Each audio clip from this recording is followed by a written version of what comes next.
Quatrième, correction de l'exercice 10 de la fiche de la leçon démontrée avec le calcul littéral. Donc, comme précédemment, on a un programme de calcul qui va nous être donné. Donc, on vous dit, en fait, choisir un nombre. Donc, il faut que vous choisissiez un nombre entier, n'importe lequel. Moi, j'ai choisi 10, mais vous avez pu choisir n'importe quel nombre. Donc là, non, il fallait pas prendre une lettre. Quand on vous dit choisir un nombre, il faut vraiment choisir un nombre. Hein, ici, avant, on vous le demandait pas dans l'exercice précédent. On vous demandait de démontrer avec le calcul littéral. Donc là, on vous demande de tester. Donc, calculer le produit de l'entier qui précède par l'entier qui suit. J'ai choisi un nombre, c'est 10. Donc, je dois calculer le produit de l'entier qui précède. Donc, quel est l'entier qui précède 10? C'est-à-dire quel est le nombre entier avant 10? C'est 9.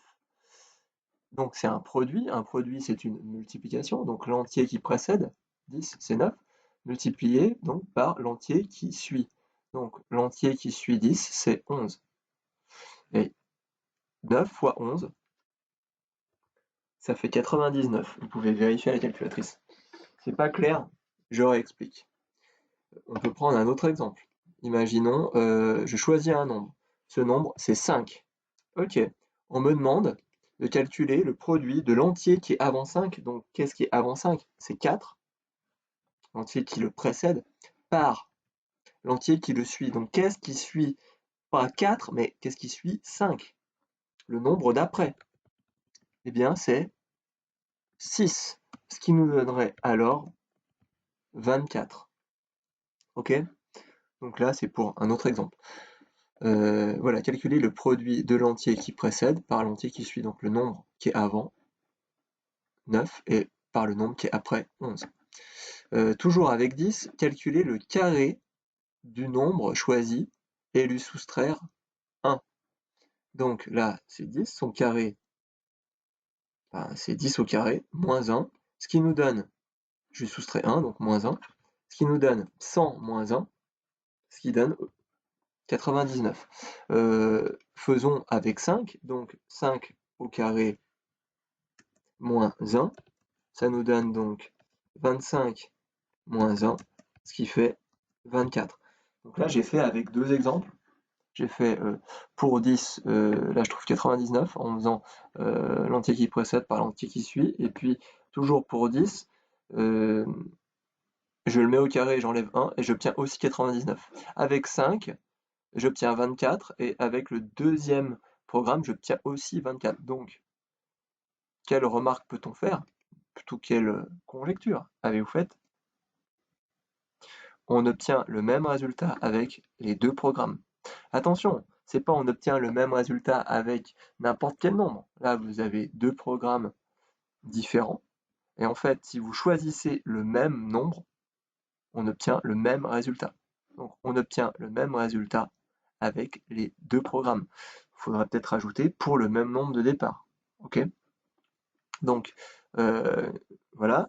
Et maintenant, on va démontrer en fait notre conjecture. Donc, démontrer que c'est vrai quel que soit le nombre entier choisi. Mais quel que soit le nombre entier choisi, c'est-à-dire que si je prends n'importe quel nombre, avec ce même n'importe quel nombre, j'ai le même résultat avec les deux programmes. Ouais, ça n'a pas l'air d'être clair. Donc, première étape, on va choisir un nombre. Là, j'ai pas choisi n, j'ai choisi x. Donc, voilà. Donc, on va peut-être pas faire comme ça, on va y aller progressivement. Quel est l'entier qui précède x?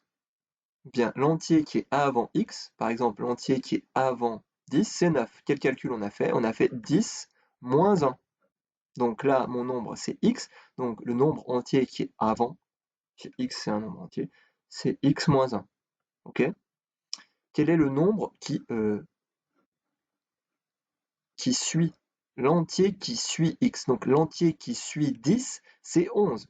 Comment on calcule 11? Eh bien, c'est 10 plus 1. Donc l'entier qui suit x, c'est x plus 1. J'espère que c'est clair. C'est très simple en fait, hein. Prenez n'importe quel nombre. Je ne sais pas, 80. Celui qui précède, c'est 80 moins 1.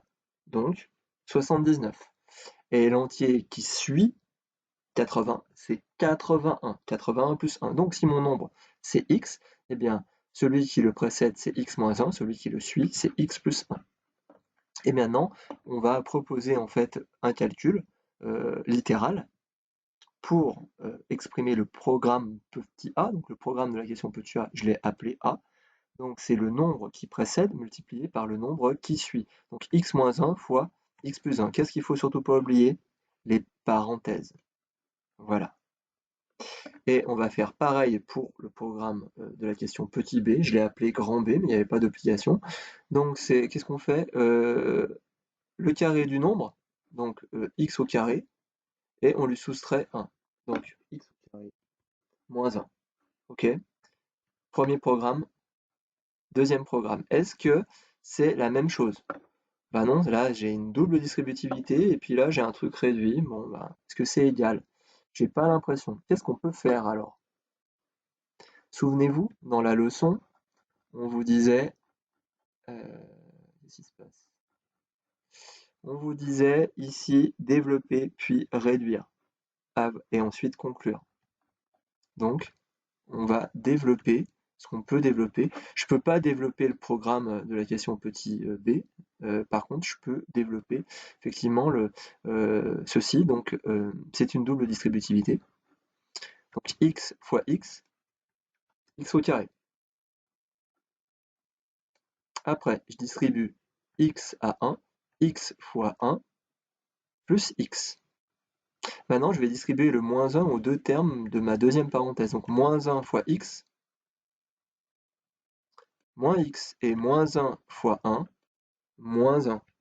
Moins 1 au carré, donc moins 1. Qu'est-ce qu'on remarque? Eh bien, x moins x, les x disparaissent. Conclusion, il me reste x au carré moins 1. Attention, c'est pas moins 1 qui est au carré, c'est seulement le 1. C'est seulement le 1. D'accord? Pour que ça fasse plus 1, il faudrait qu'il y ait des parenthèses autour du moins 1.